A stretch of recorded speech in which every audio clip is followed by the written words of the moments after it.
Hi, we're the Celtic Foodies, and today we're going to teach you about the history of Irish food. Today we're going to show you how we made potato soup and soda bread. For this video. First, we will be giving you some history about the foods in Ireland that were consumed before the potato. In early Ireland, animal meat and animal byproducts were commonly consumed. When it comes to sheep, there are few references to consuming mutton, which is sheep meat. In early Ireland, sheep were mainly kept for their wool and sheep milk. Pigs, on the other hand, were mainly bred and kept for their meat. This is because they have no use when they are alive and have no byproducts. Pork was often salted in order to preserve it. Some foods made of pork that were eaten are fresh pork, bacon, sausages, black pudding, which includes pig blood, and white pudding, which does not include pig blood. Black pudding is a food made of pork fat, onions, herbs, oatmeal, and pig blood.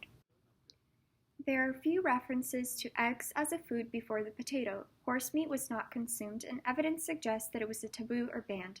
Seafood was another type of food that was consumed in early Ireland. Some examples of the seafood that was eaten is oysters, mussels, fish such as salmon, and seaweed, which is considered a sea vegetable. Grains and grain products were commonly consumed in early Ireland. Grain was ground in water-driven mills, and at home people used a hand mill called a quern to grind grains. Some grains that were grown and consumed are oats, barley, wheat, and rye. Grains were used to make porridge as well as bread, which was typically eaten with butter. In early Ireland, honey was used to sweeten food.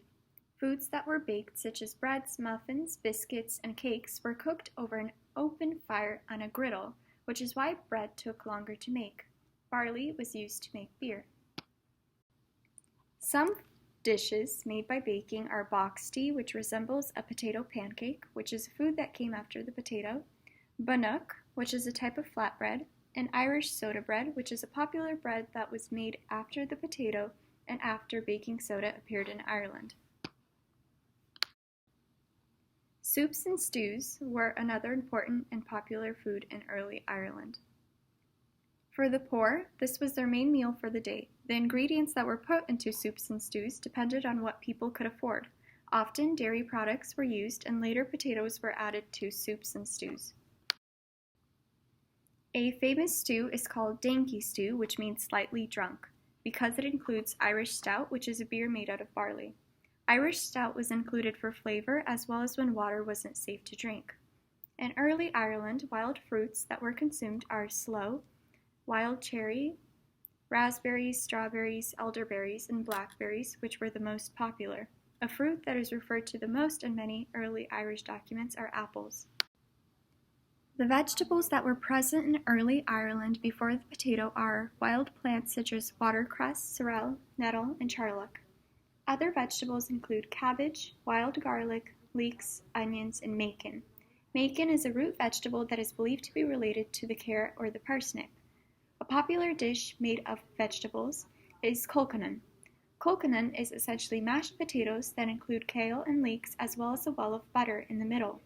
Traditionally, it is served at family feasts and includes hidden silver coins or little charms for children. In Celtic Ireland, cattle were kept mostly as dairy cows. Dairy was an important part of the diet. Most of the males were slaughtered early in life, many ending up as pages in early medieval manuscripts. There was no coinage in Ireland until the arrival of the Vikings. In Celtic Ireland, fines and commercial transactions were measured in units called sets. A set was half the value of a milk cow. In this land of cattle, it is not surprising that raiding each other's cattle was common. It might surprise you, though, to hear that cattle raiding was in fact a much celebrated practice. Successful cattle raids were a means of gaining prestige. The raids took different forms. They could be anything from petty rustling of your neighboring enemy's cattle to a highly organized large-scale raid that involved driving thousands of cattle off your rivals' lands. The introduction of potatoes from the New World to the Old World has historically been attributed to Sir Walter Raleigh. As it turns out, the debate between historians during the mid-20th century that centered on who brought the potato to the Old World was misguided. It has been found that on at least two separate instances was the potato introduced to Europe. First, it was introduced to southern Europe by a common seaman that resided in the south of Spain. Then later it was introduced to England and thereby Ireland through the return of Sir Walter Raleigh who also brought tobacco to England along with him. The sheer yield increase offered by planting potatoes as opposed to traditional crops was particularly inviting to the population of Ireland. Not only could they now grow on land that they were previously limited to due to climate and geographical features, but they could also now produce 4 times the crops in the same area when potatoes were used to replace traditional crops. The potato famine began in 1845 when a fungus spread throughout Ireland, destroying crops. The fungus that caused this devastation was first found in Mexico, and through trade with the US and the UK, Ireland obtained the fungus. The fungus is called Bithynia infantinum, but was more commonly known as the blight. The typical Irish adult would consume 7 to 10 pounds of potatoes in a day, which resulted in a great deal when all the potatoes were destroyed by the blight. The major loss in food caused roughly 1 million people to lose their lives due to starvation. This starvation pushed people out of their homes, and it estimated that 1.5 billion people migrated to the US and the UK seeking for help.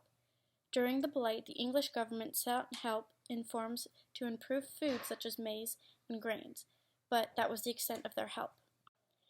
Many landlords were forced to evict tenants from their homes due to the lack of funds. The exposure to the elements added to the death toll. Once they migrated, it was very commonly known that the Irish were not completely welcome in many places. Some became slaves while others were just simply poor. It took a few years, but the Irish were finally able to thrive both where they migrated to and even in Ireland. Those that migrated and survived were able to obtain jobs and work their way up into higher positions. Those that still lived in Ireland found hope when in 1852 the land was cleared from the blight as the potatoes were destroyed. After the potato famine, the Irish discovered that the potatoes were sucking the lands dry, and by this I mean the potatoes were taking all of the nutrients from the soil, making it hard for the farmers to grow every year. They soon realized that they were better off farming potatoes by rotating the fields. During the rotation, they would eat the same foods they had prior to the potato being introduced. Although they went back to eating their seafood, they also still had potatoes. Potatoes are still a large part of the Irish dishes to this day.